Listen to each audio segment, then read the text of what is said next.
Hello दोस्तों, good morning, सुप्रभात। आप सभी को समर क्लासेज में हार्दिक स्वागत है दोस्तों। तो आइए आज हम लोग स्टार्ट करने जा रहे हैं 10th क्लास का गोधोली भाग 2 का जो काव्य खंड का पहला चैप्टर है, राम नाम बिनु बिरथे जगी जन्मा। इस चैप्टर को आज हम लोग देखेंगे।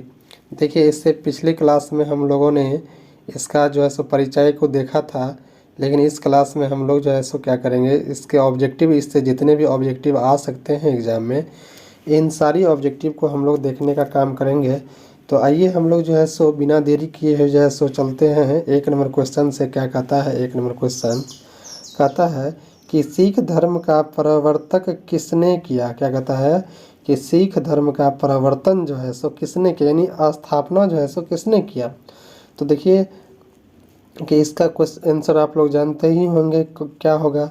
तो देखिए, पहला कहता है कि गुरु नानक, दूसरा कहता है कि गुरु गोविंद सिंह, और तीसरा कहता है गुरु तेग बहादुर, और चौथा कहता है गुरु अर्जुन देव।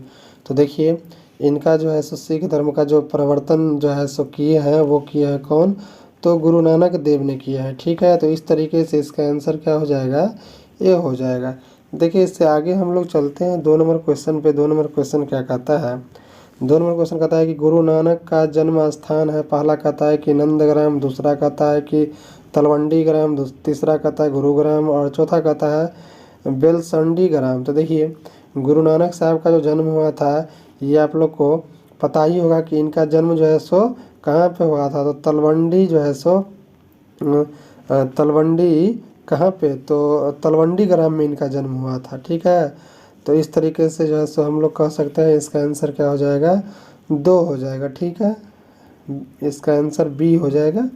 2 का जो है सो बी हो जाएगा।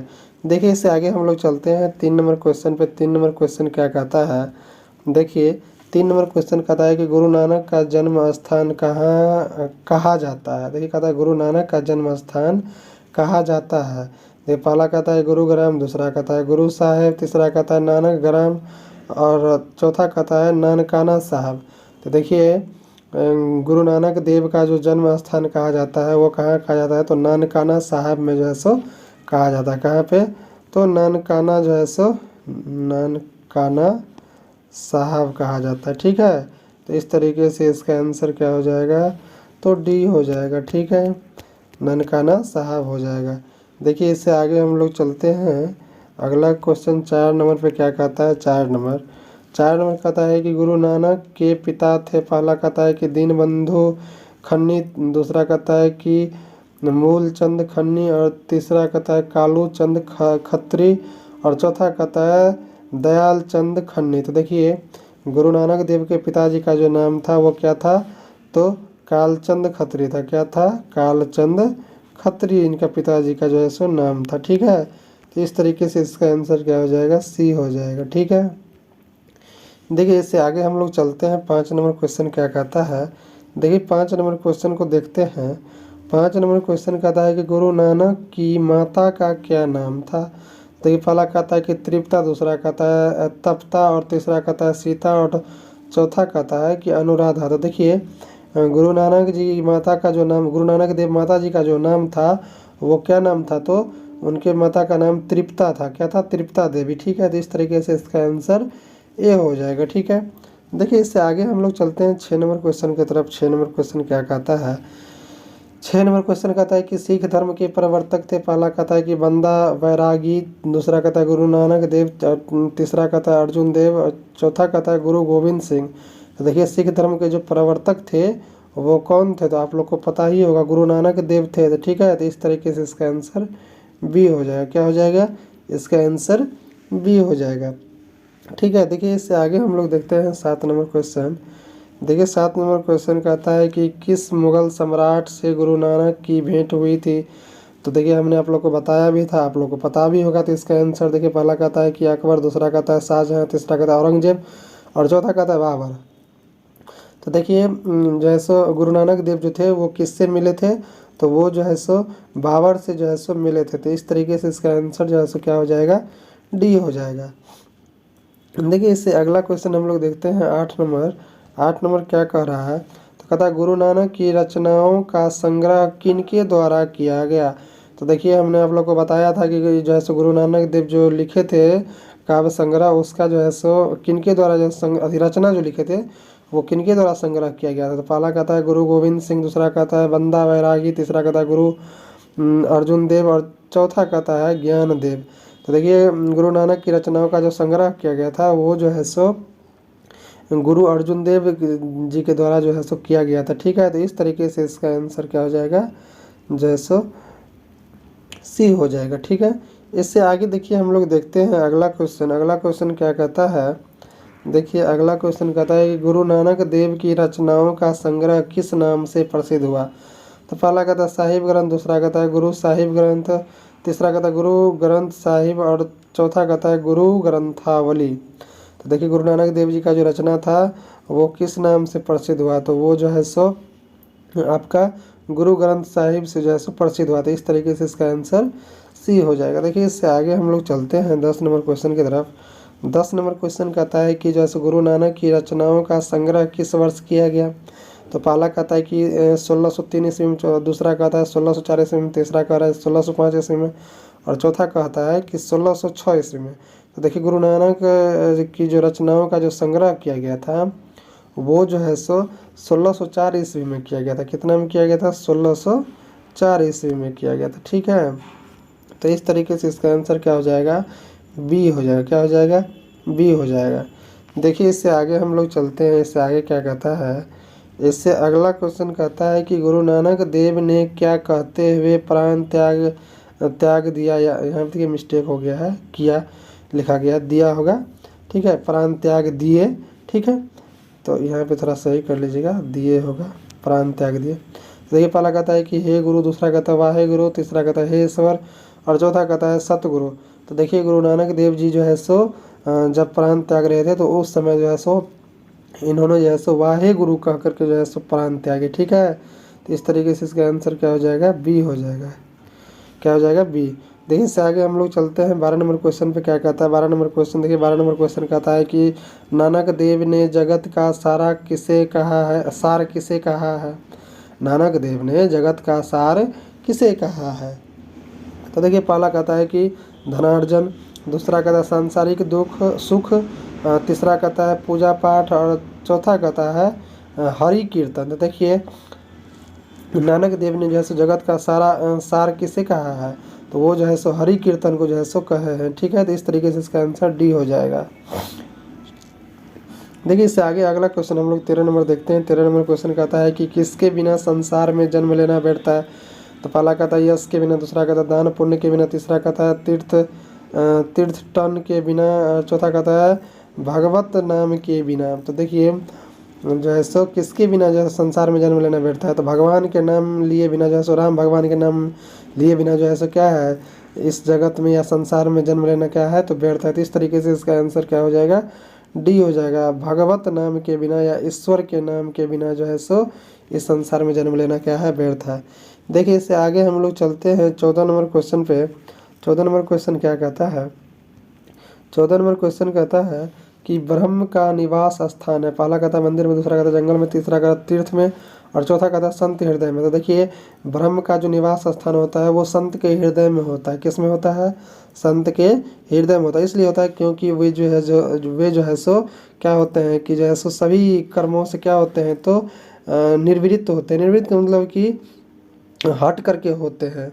ठीक है, तो इसलिए जो है सो वो संत के हृदय में ही होते हैं। इसके संत के मन में क्या होता है, कल छपट द्वेषपन की भावनाएं कुछ भी नहीं होते हैं। उसके मन में क्रोध की भावनाएं और भी जो कोई भी भावनाएं अगर हम कहें तो वो सारी की सारी भावनाएं नहीं होती है। ठीक है, इस कारण से जो है सो ईश्वर निर्बल जो है सो मन में ही जो है सो क्या करते हैं, वास करते हैं। कहता है ना गाँव घर में, आप सुने होइएगा कि निर्बल जो है सो स्थान में या जिसका आत्मा स्वच्छ होता है, पवित्र होता है, उसी के आत्मा में ईश्वर का निवास स्थान होता है।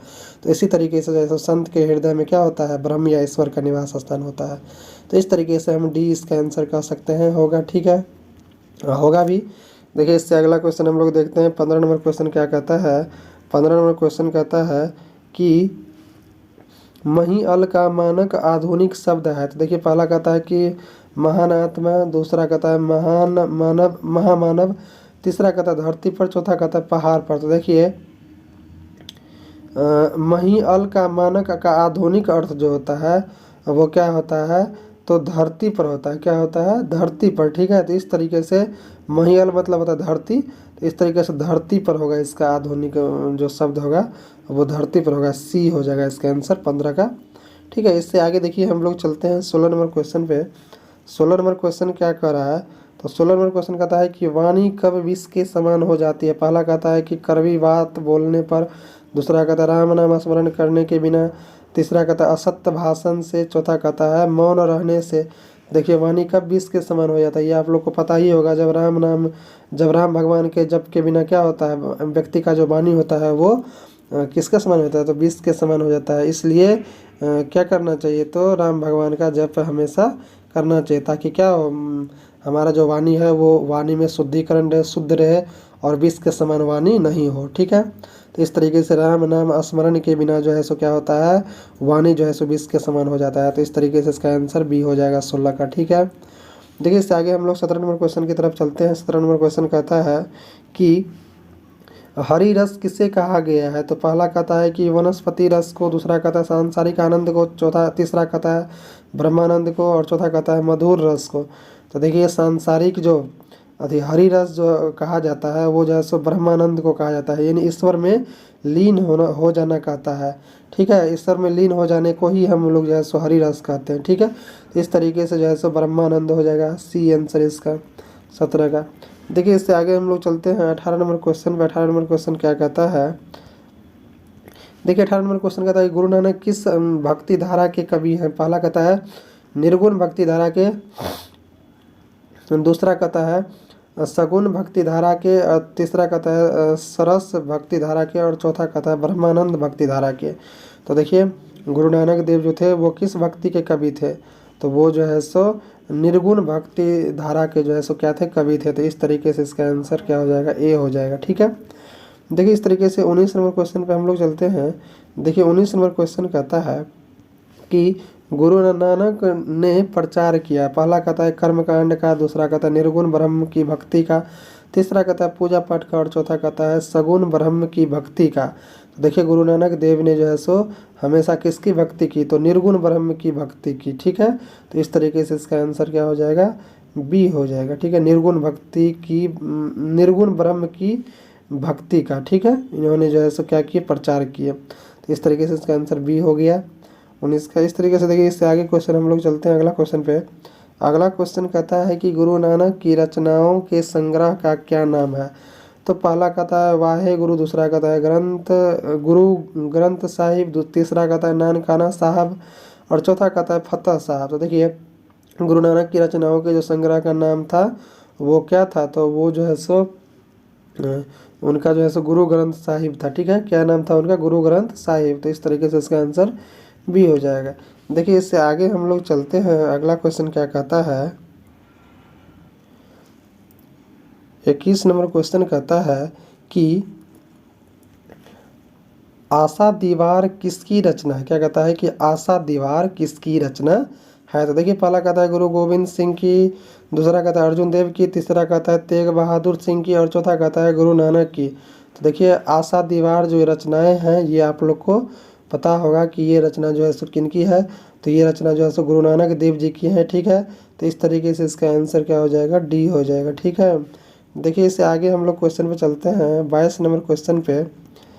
22 नंबर क्वेश्चन कहता है कि गुरु नानक का जन्म कहाँ हुआ था। देखिए पहला कहता है लुधियाना में, दूसरा कहता है राजस्थान में, तीसरा कहता है नानकाना साहब में, और चौथा कहता है गुजरात में। देखिए ये भी आप लोग को पता ही होगा, गुरु नानक देव जी का जो जन्म हुआ था वो कहाँ हुआ था, तो नानकाना साहब में हुआ था। कहाँ पे होता, नानकाना साहब में। तो इस तरीके से इसका आंसर क्या हो जाएगा, सी हो जाएगा, ठीक है।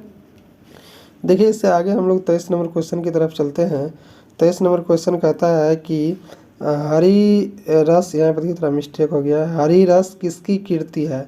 देखिए पहला कहता है गुरु नानक की, दूसरा कहता है कि गुरु तेग बहादुर की सिंह की, तीसरा कहता है गुरु गोविंद सिंह की, और चौथा कहता है गुरु अर्जुन देव की। तो देखिए हरि रस जो कीर्ति है वो किसकी कीर्ति है, तो ये आप लोग को पता ही होगा कि ये जो है सो गुरु नानक देव की जो है सो क्या है, कीर्ति है। तो इस तरीके से इसका आंसर जो है सो ए हो जाएगा, ठीक है।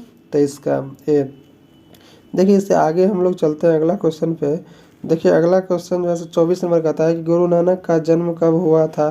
तो पहला कहता है कि 1467 ईस्वी में, दूसरा कहता है 1468 ईस्वी में, तीसरा कहता है 1469 ईस्वी में, और चौथा तीसरा कह रहा है 1469 ईस्वी में, और चौथा कहता है 1470 ईस्वी में। तो देखिए गुरु नानक देव जी का जो जन्म हुआ था वो कब हुआ था, तो ये आप लोग को पता ही होगा। इनका जन्म जो है 1469 ईस्वी में हुआ था। कितना में हुआ था? 1469 ईस्वी में हुआ था। ठीक है, तो इस तरीके से जो है सो हम कह सकते हैं इसका आंसर सी हो जाएगा। क्या हो जाएगा? सी हो जाएगा। ठीक है, देखिए इससे आगे हम लोग 25 नंबर क्वेश्चन की तरफ चलते हैं। देखिए 25 नंबर जो क्वेश्चन है वो कह रहा है कि गुरु नानक का जन्म कहाँ हुआ था। तो देखिए पहला कहता है अयोध्या उत्तर प्रदेश, दूसरा कहता है दुर्ग मध्य प्रदेश, तीसरा कहता है अमृतसर पंजाब, और चौथा कहता है तलवंडी लाहौर। ठीक है, तो देखिए गुरु नानक देव जी का जो जन्म हुआ था वो कहाँ हुआ था? तलवंडी लाहौर में हुआ था। ठीक है, कहाँ पे? तलवंडी लाहौर में हुआ था। ठीक है, तो इस तरीके से इसका आंसर क्या हो जाएगा? डी हो जाएगा। क्या हो जाएगा? डी हो जाएगा। तो समझ गए आप लोग। देखिए इससे आगे हम लोग चलते हैं।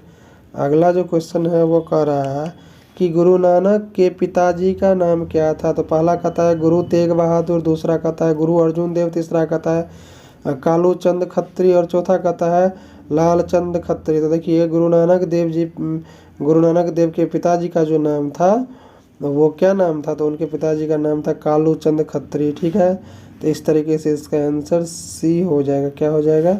सी हो जाएगा। देखिए इससे आगे हम लोग चलते हैं।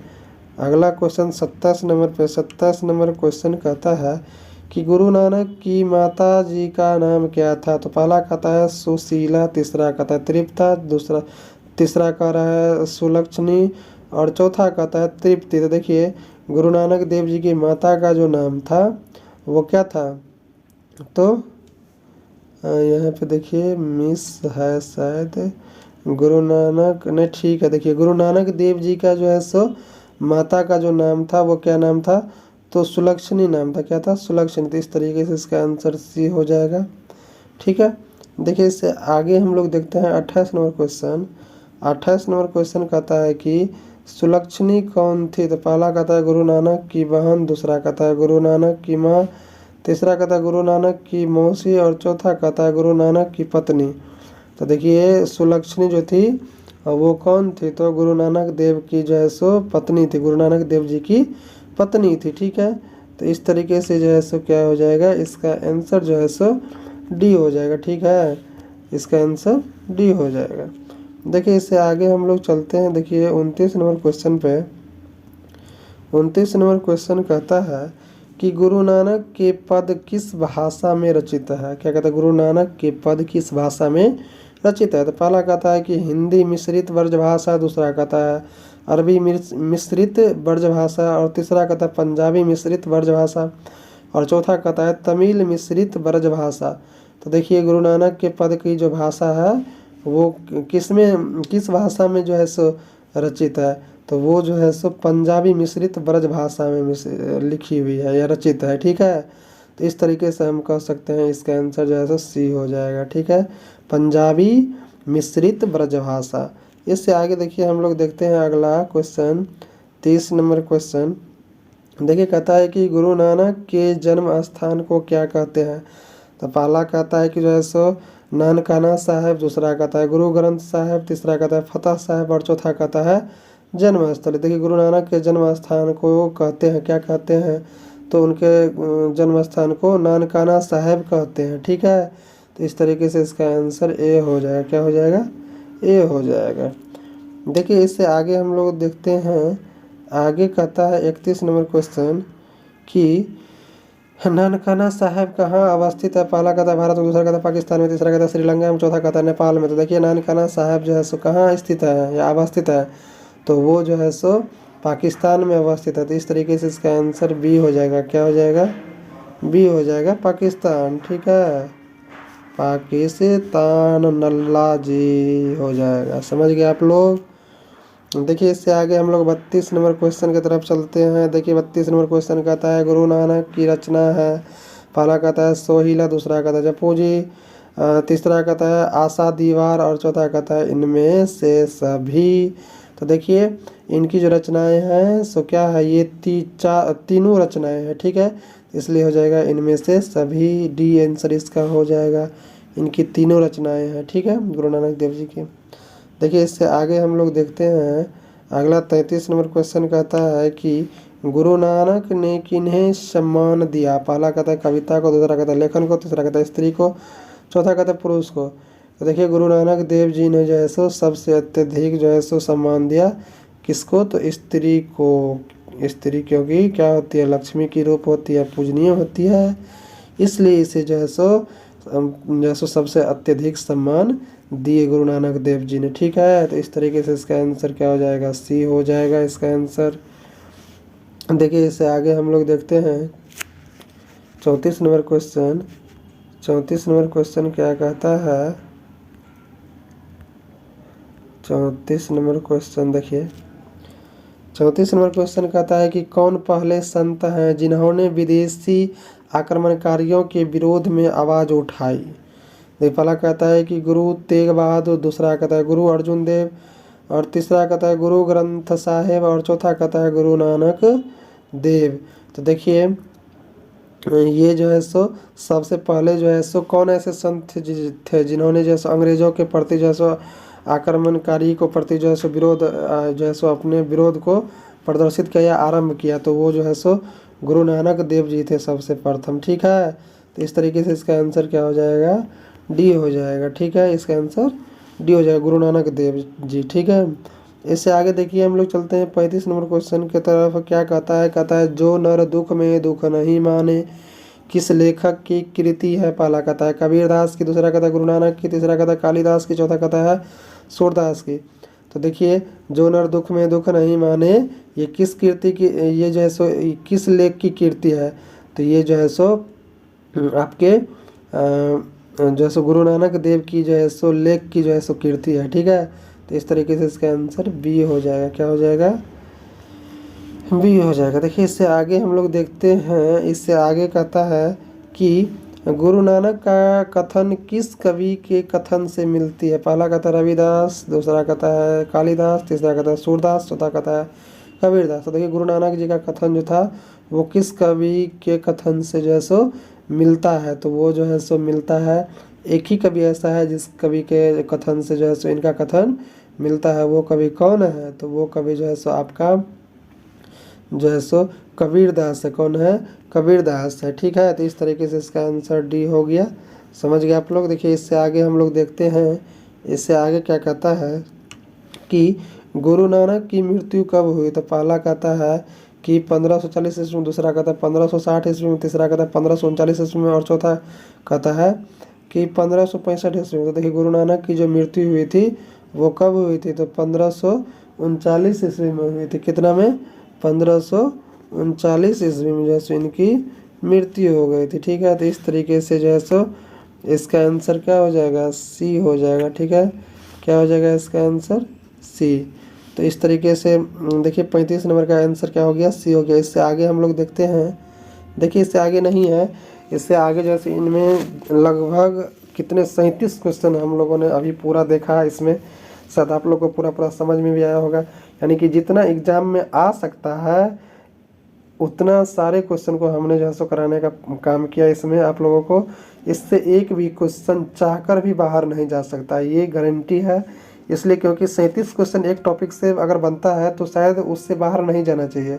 अगर बाहर जाएगा तो वो सबके लिए टफ होगा, ये समझ के चलिए। लेकिन इससे बाहर जाएगा ही नहीं, बिहार बोर्ड का उतना ये नहीं रहता है, टफ क्वेश्चन नहीं सेट किया जाता है कि जो है सो जो बच्चे से ना बने, ठीक है। तो इसलिए जो है सो इसमें हम लोगों ने 37 क्वेश्चन को देखा।